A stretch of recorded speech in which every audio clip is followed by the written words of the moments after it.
नमस्कार बच्चों। आज हम आर्ट्स हिंदी कक्षा के माध्यम से कृष्ण भक्त महाकवि सूरदास जी के पदों की सप्रसंगी व्याख्या करेंगे। हमारी पाठ्य पुस्तक में संकलित चारों पद सूरदास जी द्वारा रचित श्रेष्ठ ग्रंथ सूरसागर के भ्रमर गीत से अवतरित हैं। यहाँ मैं बताना चाहूँगा कि हमने अपनी पिछली वीडियो में पहले दो पदों की सप्रसंग व्याख्या समझी थी। आशा है वो आपको समझ में आई होगी। आज हम बाकी बचे हुए दो पदों की व्याख्या करेंगे। हमारा तीसरा पद है, हमारे हरि हारिल की लकड़ी, मन क्रम वचन नंद नंदन, और यह दृढ़ करी पकड़ी, जागत सोवत सोपन दिवस निशि कान्ह कान्ह जकरी, सुनत जोग लागत है ऐसो जो करुई ककरी, सूतो व्याधि हमको ले आए देखी सुनी न करी, यह तो सूर तिन्ही लय सोपो जिनके मन चकरी। गोपियाँ उद्धव जी को कहती हैं। प्रसंग उस समय का है जब उद्धव जी श्री कृष्ण द्वारा योग साधना को लेकर गोपियों के पास आते हैं और गोपियों को योग साधना अपनाने की बात कहते हैं। तब गोपियाँ श्री कृष्ण के प्रति अपना एकनिष्ठ जो प्रेम है उसको प्रकट करती हैं और उद्धव को कहती हैं कि अपना योग संदेश जो है वो वापस ले जाओ। हमारे हरि हारिल की लकड़ी, हमारे जो हरि श्री कृष्ण हैं, हारिल एक पक्षी है जो सदैव अपने पंजों में लकड़ी पकड़े रहता है, चाहे वो उड़ रहा हो या कहीं पर भी हो, उसके पंजों में लकड़ी होती है। तो गोपियाँ कहती है कि हमारी स्थिति उसी हारिल पक्षी की तरह हो गई है जो सदैव अपने पंजों में, अपने पैरों में लकड़ी थामे रहता है, तो अपना लकड़ी को ही अपना सहारा मानता। वैसे ही श्री कृष्ण की भक्ति को हमने अपने जीवन का आलंबन, अपने जीवन का सहारा बना लिया है।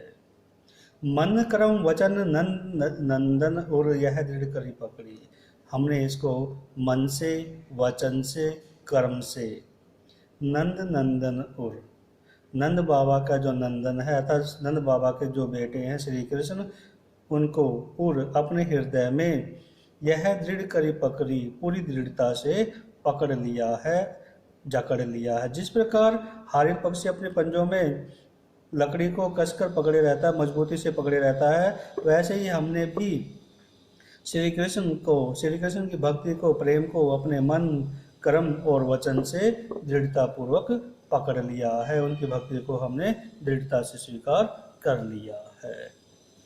जागत सोवत स्वपन दिवस निशि कान्ह कान्ह जकरी, हम तो जागते हुए, सोते हुए, स्वपन और सपनों में, दिवस निशि दिन और रात, दिवस दिन निशि रात, दिन और रात, कान्ह कान्ह जकरी, कान्ह कान्ह श्री कृष्ण का ही जाप करती रहती हैं, श्री कृष्ण का ही नाम लेती रहती हैं। गोपियाँ कह रही हैं कि हम जागते हुए, जागृत अवस्था में, सोवत सुप्त अवस्था में सोए हुए, और सपनों में, दिन रात का मतलब हमेशा, सदैव श्री कृष्ण का ही जाप करती रहते हैं, श्री कृष्ण को ही हम स्मरण करती रहती हैं।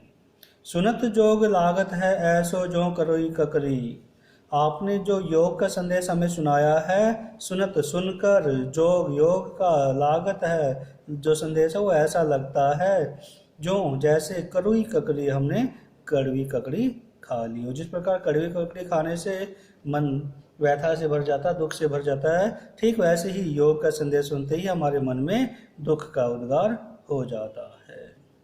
सूतो व्याधि हमको ले आए देखी सुनी न करी, सूतो आप तो, हे उद्धव जी आप तो व्याधि रोग, ऐसे रोग ले आए हो, हमको हमारे लिए ले आए, लेकर आए हो, देखी सुनी न करी, जो जिसको पहले ना कभी देखा ना सुना और न कभी उसको वहन किया, उस पर हमने चलकर देखा है।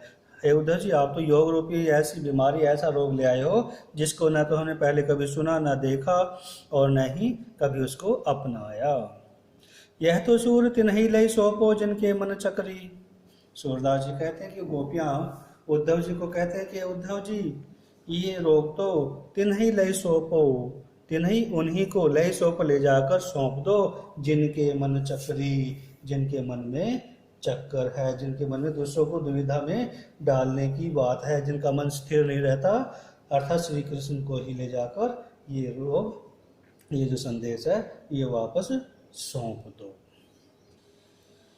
इस पद में गोपियों की प्रेम की तन्मयता का साकार चित्र उपस्थित हुआ है।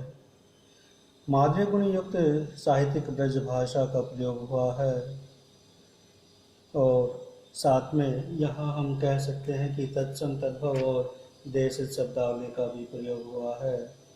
हारिल की लकड़ी में उपमा अलंकार,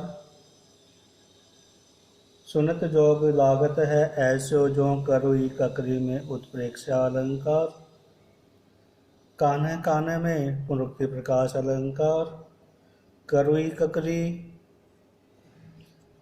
कान्हे कान्हे, हमारे हरि हारिल की लकड़ी और नंद नंदन, इनमें अनुप्रास अलंकार है। गोपियों की वाक्पटु व तर्क शक्ति जो है वो मौलिक है। काव्य में संगीत और गेयता का गुण विद्यमान है। चौथा और अंतिम पद, हरि है राजनीति पढ़ी आए, समझी बात कहत मधुकर के समाचार सब पाए, एक अति चतुर होते पहले ही अब गुरु ग्रंथ पढ़ाए, बड़ी बुद्धि जानी जो उनकी जोग संदेश पठाए, ओधो भले लोग आगे के परहित डोलत धाये, अब अपने मन फेर पाइये चलत जो होते चुराए, ते क्यों अनीति करे आपुंजे और अनीति छुड़ाए, राजधर्म तो यह सूर जो प्रजा न जाहि सताए, हरि हैं राजनीति पढ़ी आए। गोपियाँ उद्धव जी को उल्हाना देते हुए कहती हैं कि उद्धव जी, हरि श्री कृष्ण जी ने तो राजनीति पढ़ी आए और ज़्यादा राजनीति पढ़ ली है, उन्होंने वहाँ जाकर और ज़्यादा राजनीति सीख ली है, वो राजनीतिज्ञ हो गए हैं। समझी बात कहत मधुकर के, मधुकर भंवरा, यहाँ भंवरा के जो है वो उन उद्धव को ही कहा गया है कि उद्धव जी समझी बात कहत, आपके द्वारा जो बातें बताई गई हैं वो हमारी समझ में आ गई हैं, समाचार सब पाए और हमने सारे समाचार प्राप्त कर लिए हैं।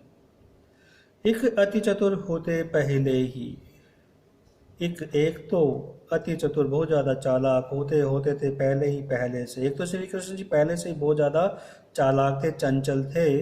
अब गुरु ग्रंथ पढ़ाए, अब तो उनके गुरु ने और ज़्यादा राजनीति के ग्रंथ पढ़ा दिए हैं, उनको और ज़्यादा सिद्ध बना दिया है। बड़ी बुद्धि जानी जो उनकी जोग संदेश पठाए, वो तो बहुत ज़्यादा बुद्धिमान हो गए हैं, उनकी जो बुद्धि है वो बहुत ज़्यादा बढ़ गई है। जिसको किस जानी जो है उनकी, कि हमको इसे समझ में आ गया है कि उनकी बुद्धि अब ग्रंथ पढ़कर और ज़्यादा बढ़ गई है। जोग संदेश पठाए, जो उन्होंने हम अबलाओं के लिए, हम भोली भाली गोपियों के लिए योग का संदेश भेजा है। उद्धव भले लोग आगे के परहित डोलत धाये, हे उद्धव जी, भले लोग बहुत भले थे आगे का मतलब पहला जो समय बीत चुका है उस समय के लोग बहुत ज़्यादा भले थे। परहित डोलत धाये, जो दूसरों के हित के लिए इधर उधर भागते रहते थे, दूसरों के परोपकार के लिए, दूसरों के कल्याण के लिए कार्य करते थे। यहाँ उद्धव के लिए भी कहा गया है, उद्धव पर भी उन्होंने कटाक्ष करते हुए कहा है, उद्धव जी आप भी बहुत भले व्यक्ति हैं जो हमारा कल्याण चाहते हैं और उसके लिए आप दौड़कर भागकर हमारे लिए योग का संदेश लेकर आए हो। अब अपने मन फेर पाइए चलत जो होते चुराए। अब गोपियों को लगता है कि श्री कृष्ण नहीं आएंगे, तो कहते हैं कि जब श्री कृष्ण ने हमारी परवाह नहीं की, हमारी चिंता नहीं की और हमारी इच्छाओं की पूर्ति नहीं की है, तो अब वो कहाँ आएंगे। तो अब हम चाहते हैं कि हम अपने मन फेर पाइए, अपने मन जो है वो वापस ले लें, वापस प्राप्त कर लें। कौन से? चलत जो होते चुराए, जो जाते समय श्री कृष्ण जी चुरा कर ले गए थे। जो हमारे मन थे उनको श्री कृष्ण जब मथुरा गए थे तो चुरा कर ले गए थे। अतः श्री कृष्ण के प्रति जो गोपियों का प्रेम है वो यहाँ पर अतुलनीय है, देखते ही बनता है। ते क्यों अनीति करे आपुन जो और अनीति छुड़ाए।